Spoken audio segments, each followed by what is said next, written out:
ఎదురింటి కిటికీ. రచన శ్రీరంగం మురళీధర్ గారు. చదువుతున్నది దేవి. 10వ ఎపిసోడు. తప్పకుండా లైక్ చేయండి ఫ్రెండ్స్. ఇంకా కథలోకి వెళ్దామా? కరీంనగర్ బస్టాండ్కి చేరుకున్నారు. అరగంటలో వరంగల్ బస్సు వచ్చింది. టికెట్ తీసుకొని కూర్చున్నారు. జానకిరామయ్య జాలిగా రంగడు భుజం తట్టాడు. దిగులు పెట్టుకోకు, ఈ రోజు నుంచి నీది కొత్త జీవితం. రంగడి కళ్ళల్లో నీళ్ళొచ్చాయి. తాతయ్య నాయనమ్మను విడిచి రావడం బాధగా ఉంది మావయ్య అన్నాడు. బాధ పడకూడదనే చెప్తున్నాను. పరీక్షలు నువ్వు ఎలా రాశావు? బాగా రాశాను, మంచి మార్కులు వస్తాయి. చూసావా, అలా ధైర్యంగా సమాధానాలు చెప్పాలి, దేనికి భయపడకూడదు, సరేనా? నువ్వు కాలేజీకి వెళ్ళి పై చదువులు చదవాలి. నీకు నేను అండగా నిలబడతాను. నువ్వు మాత్రం నేను చెప్పినట్టు వినాలి. ఇలా నంగిగా ఉండకూడదు, చురుగ్గా ఉండాలి. చదువు ఒక్కటే నీ ధ్యేయం కాకూడదు. అందరితో కలివిడిగా ఉండాలి. కొత్త పరిచయాలు చేసుకోవాలి, తెలిసిందా? అమాయకుడిలా కనిపించావంటే నీ తోటి సహాధ్యాయులు నిన్ను గేలు చేసి ఏడిపిస్తారు. రంగడు తెలిసింది అన్నట్టు తలోపాడు. అది అలా ఉండాలి.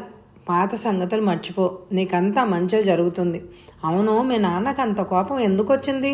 ఆరా తీశాడు. రంగడు పొల్లుపోకుండా తాను చూసిందంతా చెప్పాడు.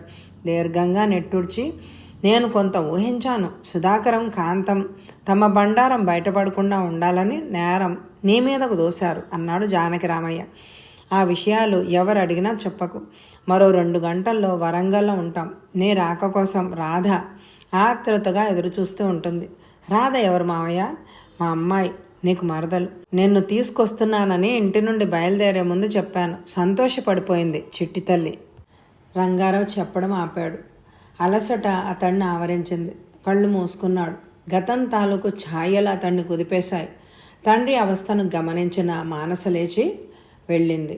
2 కప్పులతో కాఫీ వచ్చింది. తండ్రి ముందు కప్పు ఉంచి 2వ కప్పు ఆనందరావుకి ఇచ్చింది. మరి మీకు అడిగాడు. సరే, నేను కూడా తెచ్చుకుంటానని వెళ్ళబోయింది. వెళ్ళకండి, కూర్చోండి. ఈ కాఫీ 50-50 అని సాసర్లో కొంత కాఫీ పోసి కప్పు ఆమెకు అందించాడు.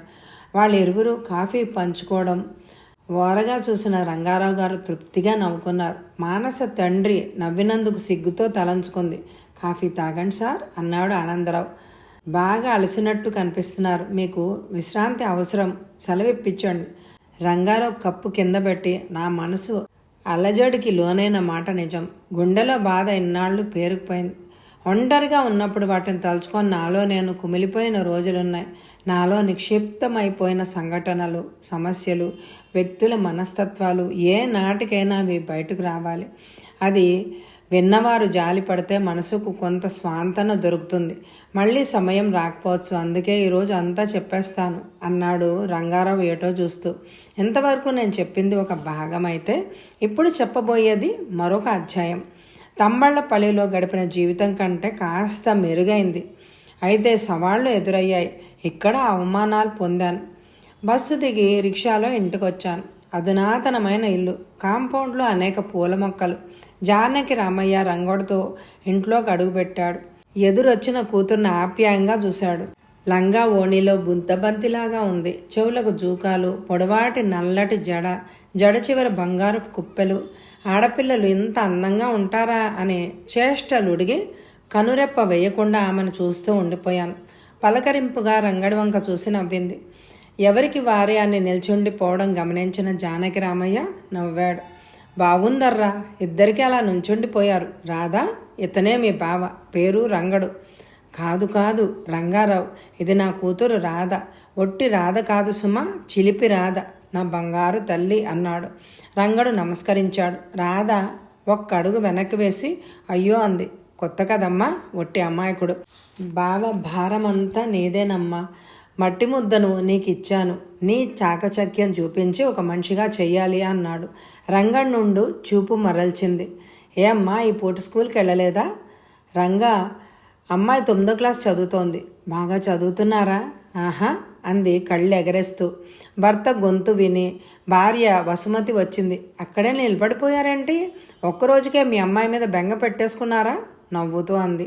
వసు, వీడే నా మేనల్లుడు, పేరు రంగా, మీ అత్తయ్య.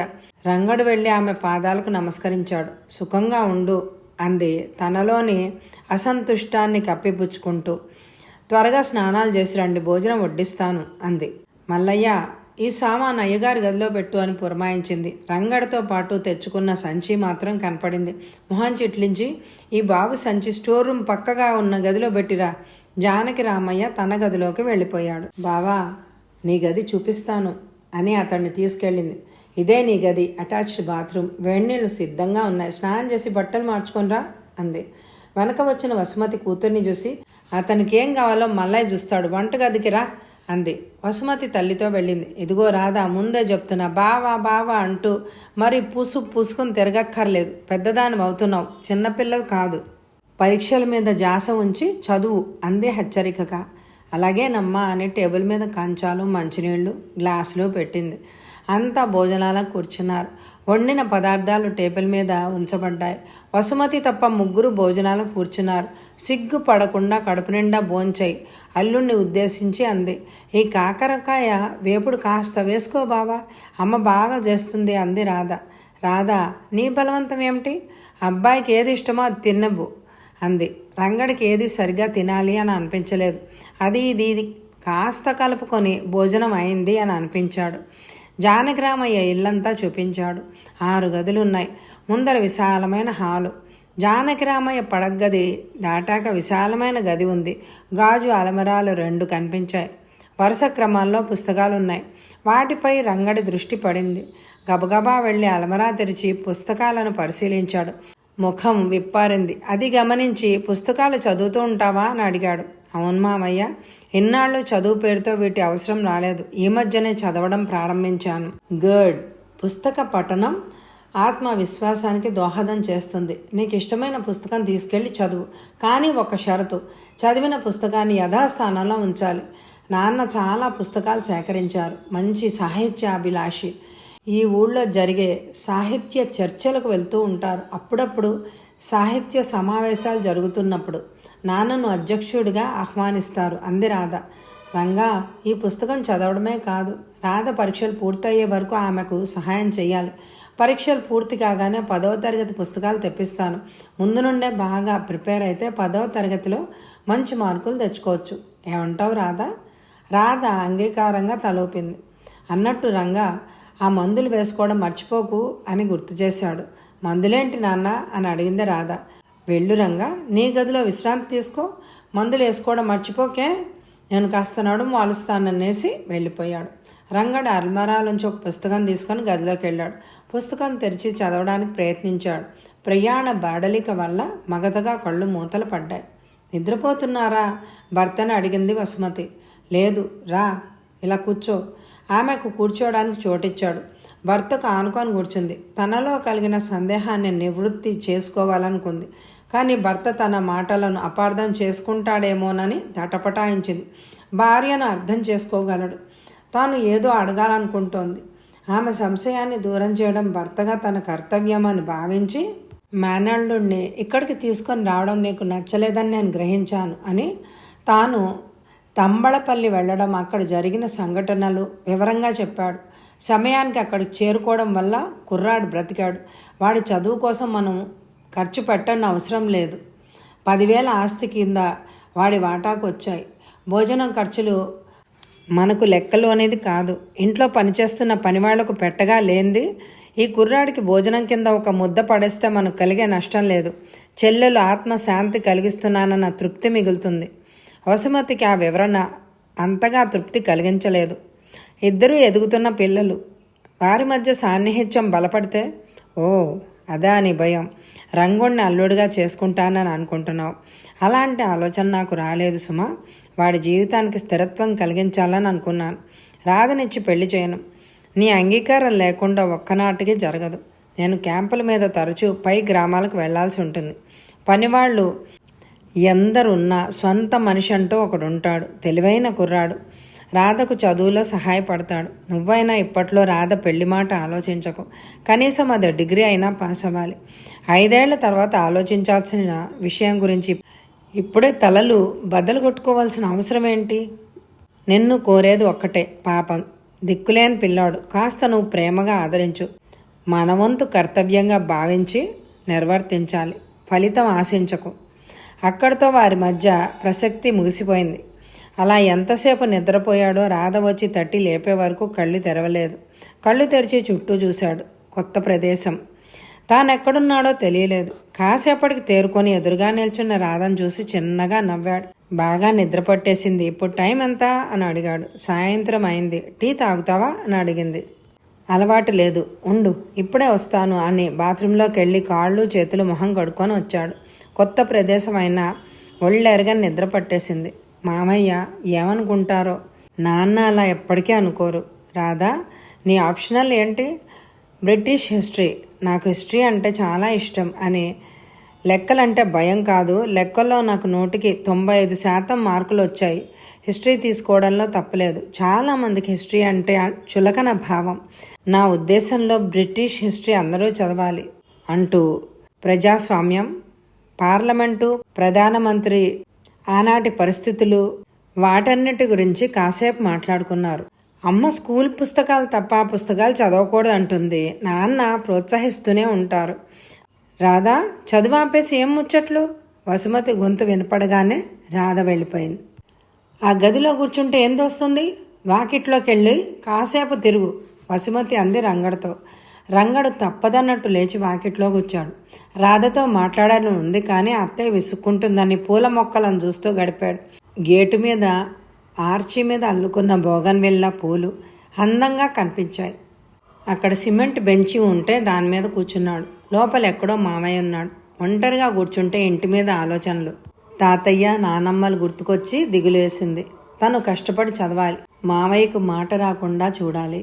అత్తయ్య మనస్తత్వం కొంత బోధపడింది. రాధకు చదువులో సహాయపడాలి. ఇంట్లో ఆమె ఒక్కతే తనకు మార్గదర్శకురాలు. ఇలా ఆలోచిస్తూ ఉండగా జానకరామయ్య ఎప్పుడొచ్చాడో భుజం మీద చెయ్యేసి, అంత దీర్ఘంగా ఏం ఆలోచిస్తున్నావు అని అడిగారు. ఏమీ లేదన్నట్టు తల అడ్డంగా ఆడించాడు. రేపు నిన్ను బ్యాంకుకు తీసుకెళ్లి నీ పేరున అకౌంట్ ఓపెన్ చేయిస్తాను. ఇచ్చిన 10,000 జమ చేసి ఉంచితే నీ కాలేజీ చదువుకు ఉపయోగపడతాయి. నీ రిజల్ట్స్ ఎప్పుడు వచ్చేది తెలుసుకోవాలి.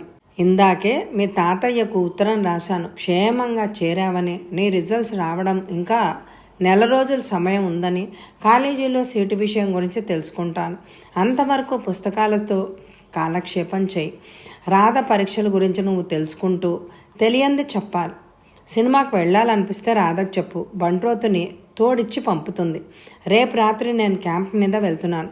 తిరిగి రావడానికి 4 రోజులు పట్టవచ్చు. జాగ్రత్తగా ఇల్లును చూస్తూ ఉండు. ఇంట్లో ఆడవాళ్ళు ఒంటరిగా ఉంటారు అని చెప్పాడు జానకిరామయ్య. మర్నాడు సాయంత్రం జానకిరామయ్య వెళ్ళిపోయాడు. క్రమంగా ఆ ఇంటికి అలవాటు పడిపోయాడు. ఇంటి పనుల్లో కల్పించుకొని సహాయపడడం, ఇటు రాధ పరీక్షలు ఎలా రాయాలో చెప్పాడు. ప్రశ్నలు అడిగి సమాధానాలు తెలుసుకున్నాడు. వసుమతి వీళ్ళిద్దరిని ఒక కంట కనిపెడుతూనే ఉంది. భర్త చెప్పిన ఆమె మనసులోంచి శంక దూరం కాలేదు. వాళ్ళిద్దరి మధ్య సన్నిహితత్వం పెరగకుండా జాగ్రత్త పడింది. సాధ్యమైనంత వరకు ఏదో పని పురమాయించి రాధను దూరంగా ఉంచే ప్రయత్నం చేస్తూనే ఉంది. అక్కడే ఆమె పొరపాటు పడింది. వారి మనసుల్లో బలపడిన సాన్నిహిత్యాన్ని, చెలిమిని గుర్తించలేకపోయింది. రాధకి పరీక్షలు అయిపోయాయి. పరీక్షలు బాగా రాశానని తండ్రితో చెప్పింది. తండ్రి ఇంట్లో ఉన్నంతసేపు రాధ, రంగడు అనేక విషయాల మీద చర్చించుకునేవారు. జానకిరామయ్య కల్పించుకోకుండా వారు వెలుబుచ్చే భావాలను శ్రద్ధగా వింటూ ఉండేవారు.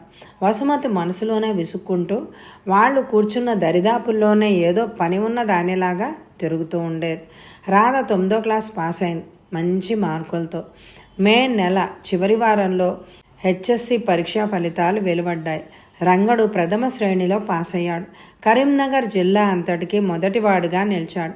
జానకిరామయ్య అభినందించాడు. రాధ సంతోషం అంతా ఇంతా కాదు. 9వ క్లాస్లో కూతురు మంచి మార్కులతో పాస్ అయినందుకు సంతోషించిన వసుమతి రంగడి విషయంలో ఉదాసీనం కనబరిచింది. సూరయ్య మనవణ్ణి అభినందిస్తూ అతని మార్కుల జాబితా, టీసీ 2 పోస్టులో పంపించాడు. రంగడికి సులభంగానే కాలేజీలో సీట్ దొరికింది. లెక్కలు, సైన్స్ గ్రూప్ తీసుకున్నాడు. అతని శరీరంలో కాలానుగుణంగా మార్పులు వచ్చాయి. పొడుగు పెరిగాడు. వేళకు తిండి తింటూ నీడన సుఖంగా ఉండడంతో కాస్త ఒళ్ళు కూడా చేసి నలుగురి దృష్టిలో పడ్డాడు. కాలేజీ వాతావరణం కొత్తగా ఉంది. అప్పుడే మొలుస్తున్న మేసకొట్టుతో ఆనందంగా కేరింతలు కొడుతూ జల్సాగా తిరిగే విద్యార్థులను చూసి అతడిలోని బెరుకుతనం వల్ల వాళ్లతో ఫ్రీగా తిరగలేకపోయేవాడు. రాధ తన తీయని మాటలతో మనసుకు హత్తుకునేలాగా ధైర్య వచనాలతో అతడిలో కాస్త మార్పు తీసుకురాగలిగింది. రాధ మాటలతో అతను ప్రభావితుడయ్యాడు. కొద్ది రోజుల్లోనే అతడు లెక్చరర్ ప్రశంసలకు పాత్రుడయ్యాడు. తోటి విద్యార్థులు అతడితో స్నేహం చేయడానికి ముందుకొచ్చారు. పియూసీలో కాలేజీ అంతటికీ ప్రథముడుగా నిలిచాడు. ఇటు రాధ కూడా హెచ్ఈసీలో ఫస్ట్ ర్యాంక్లో పాస్ అయింది. రంగడు బీఎస్సీలో చేరాడు. రాధ మహిళా కళాశాల పియూసీలో చేరింది. డిగ్రీలో మొదటి సంవత్సరం గడిచింది. రంగడు 2వ సంవత్సరం చదువుతున్నాడు. రాధ కూడా కాలేజీలో చేరింది.